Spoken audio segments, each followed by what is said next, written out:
Friends, आज हम लोग बात करने वाले हैं इलेक्ट्रोस्टैटिक्स के सबसे इंटरेस्टिंग फिनोमेना के बारे में, जो कि ना सिर्फ फिजिक्स में बल्कि केमिस्ट्री में भी देखने को मिलता है और भी काफी जगहों पे इसका यूज होता है, जो कि है इलेक्ट्रिक डायपोल। अब डायपोल का नाम सुनते ही हमारे दिमाग में सबसे पहले मैग्नेट आता है, क्योंकि मैग्नेट के दो फिक्स पोल होते हैं, एक नॉर्थ पोल एक साउथ पोल, जिसमें से एक में से मैग्नेटिक फील्ड निकलती है, दूसरे में जाती है। ऑब्वियस सी बात है। इससे पहले इसके बारे में थोड़ी सी बात हम लोग कर चुके हैं कि हाँ, पॉजिटिव चार्ज और नेगेटिव चार्ज को हम लोग साथ में लेकर के आए तो वो एक इलेक्ट्रिक डायपोल बनाते हैं। लेकिन एक चीज बता दूं मैं आपको, इलेक्ट्रिक डायपोल के बनने की भी कुछ कंडीशंस होती है। तो हम लोग उन्हीं इंपॉर्टेंट कंडीशंस के बारे में बात करने वाले हैं और देखेंगे कि कैसे एक नॉर्मल इलेक्ट्रिक डायपोल बनता है, और साथ ही हम लोग बात करेंगे इससे रिलेटेड कुछ एक बेसिक टर्म्स की, जो कि हमें पता होना जरूरी है, जिन चीज़ों की मदद से हम आगे डायपोल के बारे में कुछ इंपॉर्टेंट चीज़ें हैं वो पढ़ पाएंगे। यानी कि हम लोग कह सकते हैं कि एक छोटा सा इंट्रोडक्शन होने वाला है इलेक्ट्रिक डायपोल के बारे में। तो देखिए, इलेक्ट्रिक डायपोल के बनने में सबसे पहली और इम्पोर्टेंट जो हमारी कंडीशन है वो ये है कि जब भी आप दोनों चार्जेस को पास लेके आए तो दोनों चार्जेस का जो मैग्नीट्यूड है वो इक्वल होना चाहिए। ऐसा नहीं है कि एक चार्ज बड़ा हो और दूसरा छोटा हो। यानी कि एक चार्ज मान लीजिए कि 4 माइक्रोकूलम का है, दूसरा 3 माइक्रोकूलम का है, तो दोनों चार्जेस चूंकि अलग अलग प्रवृत्ति के हैं, मतलब अलग अलग नेचर के, एक पॉजिटिव है एक नेगेटिव है, तो जो बड़ा वाला चार्ज है वो छोटे वाले चार्ज को अपनी तरफ खींच लेगा, राइट। तो फिर जो कंडीशन है वो बिगड़ जाएगी। इसलिए दोनों का मैग्नीट्यूड इक्वल होना चाहिए। अगर एक 4 माइक्रोकूलम का है तो दूसरा भी 4 माइक्रोकूलम का होना चाहिए। हाँ, दोनों के नेचर में फर्क होना चाहिए, एक पॉजिटिव है एक नेगेटिव है। तो ये पहली कंडीशन है। दूसरी कंडीशन ये है कि इन दोनों के बीच में एक सर्टेन डिस्टेंस होनी चाहिए। इसका मतलब ये हुआ कि अगर मैं दो चार्जेस को एक डिस्टेंस पे रख रहा हूं तो ना तो वो डिस्टेंस बढ़ेगी ना घटेगी। अगर उस डिस्टेंस में इतना सा भी फर्क आ गया, थोड़ा सा भी फर्क आ गया, तो डायपोल की कंडीशन बिगड़ जाएगी और वो डायपोल काम करना बंद कर देगा। या फिर वो कुछ इस तरीके से काम करेगा कि उसके रिजल्ट्स जो है हम लोग रिकॉग्नाइज नहीं कर पाएंगे कि एग्जैक्टली ये क्या करने की कोशिश कर रहा है, या फिर इसका रिजल्ट जो है आगे क्या होगा इसका प्रिडिक्शन नहीं हो पाएगा। तो इसका मतलब एक नॉर्मल जो हमारा डायपोल होता है उसके बीच की जो डिस्टेंस होती है वो 2a हम लोग मान के चलते हैं। मतलब ये हुआ कि एक नॉर्मल इलेक्ट्रिक डायपोल के अंदर ये लेंथ बहुत जरूरी है दो चार्जेस के बीच में, तभी डायपोल बनेगा, ठीक है। और इसी लेंथ को आप लोग डायपोल लेंथ के नाम से भी जानते हैं। मतलब एक चार्ज से दूसरे चार्ज की लेंथ है वो डायपोल लेंथ कहलाती है। दूसरी इंपॉर्टेंट चीज मैं आपको बताऊं कि ये जो आपको लेंथ दिख रही है ये आपको डायरेक्शन भी बताएगी डायपोल के मूवमेंट की। आगे चल के डायपोल मोमेंट भी हम लोग पढ़ेंगे वो क्या होता है। लेकिन ये लेंथ जो है सिर्फ स्केलर क्वांटिटी का काम नहीं करेगी, यहाँ पे ये वेक्टर क्वांटिटी का काम करेंगे, बिकॉज ये डिस्प्लेसमेंट है। हमें पता है कि जो शॉर्टेस्ट डिस्टेंस होता है वो डिस्प्लेसमेंट कहलाता है। ना तो इससे कम हो सकता है इसके बीच का डिस्टेंस, ना ज्यादा हो सकता है, तो इसको हम लोग डिस्प्लेसमेंट कह सकते हैं, ठीक है। तो ये डायपोल लेंथ बहुत इंपॉर्टेंट है, ठीक है। इसी तरीके से इसी लेंथ में जो मिड पॉइंट होगा दोनों ही चार्जेस के बीच में, इसको आप लोग कहेंगे the centre of the dipole. मतलब ये जो है वो स्टेशनरी रहेगा। रोटेशनल मोशन में हम लोग जानते हैं कि जो आपका एक्सेस होता है वो स्टेशनरी रहता है। जब भी कोई मूवमेंट होता है, जब भी कोई चीज गोल गोल घूमती है, तो उसका एक्सेस जो है वो स्टेशनरी रहता है। तो इसको आप लोग कहेंगे the centre of the dipole. अब यहां तक तो ठीक है। देखिए, अब इसके बाद इसके अंदर जो है एक बात और ध्यान देने वाली है, क्योंकि हमें पता है कि दोनों ही सेम मैग्नीट्यूड के चार्जेस हैं, और बट इनका जो नेचर है वो अलग अलग है। तो इस पूरे डायपोल का टोटल चार्ज क्या होगा, नेट चार्ज क्या होगा? ऑब्वियस सी बात है, जीरो ही होने वाला है। क्यों? पॉजिटिव और नेगेटिव को जब आप लोग जोड़ोगे तो न्यूट्रल हो जाता है, राइट। यानी कि एक से निकलेंगी फील्ड लाइंस, दूसरे में घुस जाएंगी, तो एक डायपोल जो है एक तरीके से न्यूट्रल बन जाएगा। और जब भी इसके ऊपर कोई रिएक्शन की जाएगी, मतलब इसके ऊपर कोई एक्सपेरिमेंट किया जाएगा, तभी ये जो है अपना जो असर दिखाना शुरू करेगा, मतलब अपने चार्जेस का असर दिखाना शुरू करेगा। तो इसका जो नेट चार्ज है वो जीरो होगा। अब मैं आपसे एक सवाल पूछता हूं कि अगर इसका नेट चार्ज जीरो है तो इसकी इलेक्ट्रिक फील्ड हो सकती है क्या? देखिए, हम लोगों ने इससे पहले देखा है कि किसी भी बॉडी के ऊपर अगर कोई भी चार्ज हो तो वो इलेक्ट्रिक फील्ड बनाता जरूर है। यहाँ पर भी हम लोग देख रहे हैं कि दो तरीके के चार्जेस हैं।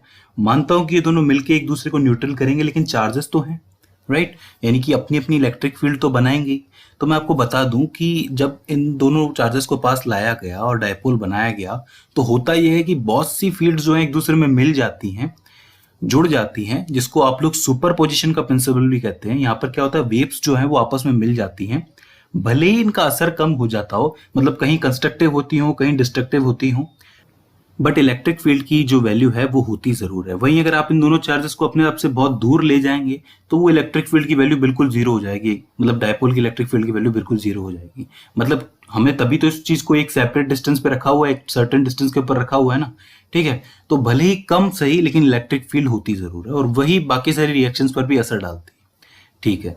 तो इस तरीके से हमारी इलेक्ट्रिक फील्ड हो जाती है। इसकी कैलकुलेशन और सुपरपोजिशन के प्रिंसिपल को आगे हम लोग समझेंगे। ये सिर्फ इंट्रोडक्शन की बात हो रही है कि इलेक्ट्रिक फील्ड में जब वेव्स मिलती हैं, जब फील्ड्स मिलती हैं, तो आपका सुपरपोजिशन का प्रिंसिपल लगता है। और साथ ही आप लोग अगर ऐसे ही इलेक्ट्रिक डायपोल को किसी दूसरी फील्ड के अंदर रखते हैं, मतलब मान लीजिए कि आप चार्जर्स हैं आपके पास बहुत सारे और उनकी अपनी इलेक्ट्रिक फील्ड्स है, उसके अंदर ले जाकर के इस इलेक्ट्रिक डायपोल को जाकर के रख देंगे, तो वहां ये कैसा बिहेव करेगा, वो हमारा सवाल है। वहां पे उसकी इफेक्टिवनेस क्या होगी, किस तरीके का उसका बिहेवियर होगा। तो मैं आपको बता दूं, वहां पर वो जो है मूवमेंट करना शुरू कर देगा, जिसको आप लोग डायपोल मूवमेंट के नाम से जानते हैं। अब वो मूवमेंट कैसी होगी वो देखने लायक है। उस इफेक्टिवनेस को हम लोग कैलकुलेट करेंगे, जिसका कि अपना एक डेरिवेशन है। तो इस तरीके से कुछ कंडीशंस जो हैं वो इलेक्ट्रिक डायपोल की पूरी हो जाती है। इसी के साथ मैं आपको बता दूं कि इलेक्ट्रिक डायपोल का यूज हमें कहाँ देखने को मिलता है। मैंने कहा था कि फिजिक्स के अंदर ये अलग काम करता है, केमिस्ट्री के अंदर ये अलग काम करता है। देखिए, फिजिक्स की अगर हम लोग बात करें तो सबसे इंपॉर्टेंट है इसकी डायरेक्शन। डायरेक्शन के बारे में आपको बता दूं कि इलेक्ट्रिक डायपोल की जो डायरेक्शन फिजिक्स के अंदर होती है वो नेगेटिव से पॉजिटिव की तरफ होती है। क्यों? क्योंकि इसमें मोमेंट से हमें बात समझ में आएगी कि इसका मोमेंट जिस तरीके से होता है उस तरीके से हमें इसकी बात समझ में आएगी। और वहीं केमिस्ट्री के अंदर क्या होता है कि यही जो चीज है वो पॉजिटिव से नेगेटिव की तरफ होती है। राइट? यहां पर मैंने आपको कहा था कि ये जो मैंने बीच में 2a माना हुआ है ये क्या है, इसको मैंने डिस्प्लेसमेंट कहा था। और डिस्प्लेसमेंट क्या होता है? वेक्टर ही तो होता है। तो इसका मतलब जो फिजिक्स है उसके अंदर ये नेगेटिव से पॉजिटिव की तरफ जाएगा 2a, और केमिस्ट्री के अंदर पॉजिटिव से नेगेटिव की तरफ आएगा।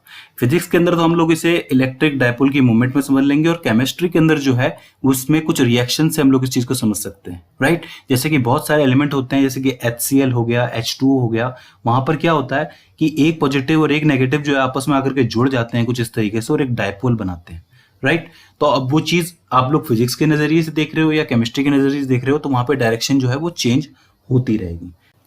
इसी तरीके से इलेक्ट्रिक डायपोल के और भी बहुत सारे यूजेस हैं, जैसे कि इलेक्ट्रोस्टैटिक हेडफोन, उसके अंदर भी बहुत यूज आता है इसका। कि वहां पर क्या होता है कि एक पॉजिटिव और एक नेगेटिव साइड होता है, और जो कि बेटर वर्क करता है साउंड वेव्स क्रिएट करने के अंदर। राइट? ये एक इंजीनियरिंग का पार्ट है, उसमें भी हम लोग समझने की कोशिश करेंगे। फिलहाल हमें आगे चल के समझना है इफेक्टिवनेस ऑफ डायपोल, यानी कि डायपोल मूवमेंट क्या है। यानी कि मैं जब भी किसी डायपोल को उठा करके किसी दूसरी इलेक्ट्रिक फील्ड में ले जाके रखूंगा तब क्या होगा, और साथ ही हमें उसमें ही देखना सुपरपोजिशन का प्रिंसिपल, जो कि इलेक्ट्रिक फील्ड लाइंस को लेके होगा। इससे पहले हम लोग वेव्स को लेकर के पढ़ चुके हैं 11th क्लास के अंदर, आप लोग चाहें तो देख सकते हैं। सो फ्रेंड्स, ये हो जाता है इलेक्ट्रिक डायपोल के बारे में। एक और इंपॉर्टेंट चीज अगर मैं यहाँ पे आपको लास्ट में बताना चाहूँ, तो हमने पहले मैग्नेट की बात की थी कि मैग्नेट के 2 फिक्स पोल होते हैं, आपका एक नॉर्थ पोल हो गया, एक साउथ पोल हो गया। क्या आपका इलेक्ट्रिक डायपोल भी फिक्स होता है? मतलब इसके अंदर भी जो पोल्स होते हैं वो फिक्स होते हैं, एक फिक्स डायपोल बना सकते हैं आप लोग?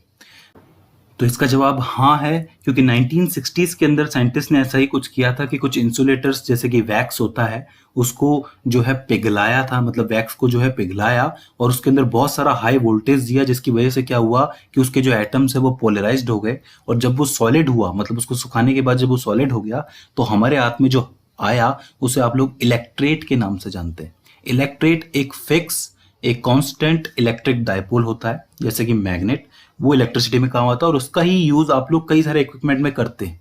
जैसे कि अब मैंने हेडफोन्स का नाम लिया, और भी कई सारे इलेक्ट्रिसिटी के जो है यूजेस हैं, उसके अंदर इलेक्ट्रेट का यूज होता है। एक जनरल इंफॉर्मेशन की बात है, मैं आपको बता दूं, आगे हम लोगों को डायपोल मूवमेंट पढ़ना ही है। सो फ्रेंड्स, आई होप आपको ये इलेक्ट्रिक डायपोल का थोड़ा सा इंट्रोडक्शन समझ में आया होगा, इसकी इन्फॉर्मेशन आपके लिए हेल्पफुल साबित रही होगी। ये सारी चीजें आप लोग याद रखना, इंपॉर्टेंट है, एक एक नंबर में क्वेश्चंस बन सकते हैं। आई होप आपके लिए वीडियो हेल्पफुल साबित रही हो। इसके बाद भी आपको कोई दिक्कत आती है, कोई क्वेरी आती है, या फिर हमसे कोई गलती हो जाती है, तो प्लीज़ आप हमें कमेंट सेक्शन के जरिए पूछिए। सो फ्रेंड्स, आज की इस वीडियो में बस इतना ही। See you in the next one.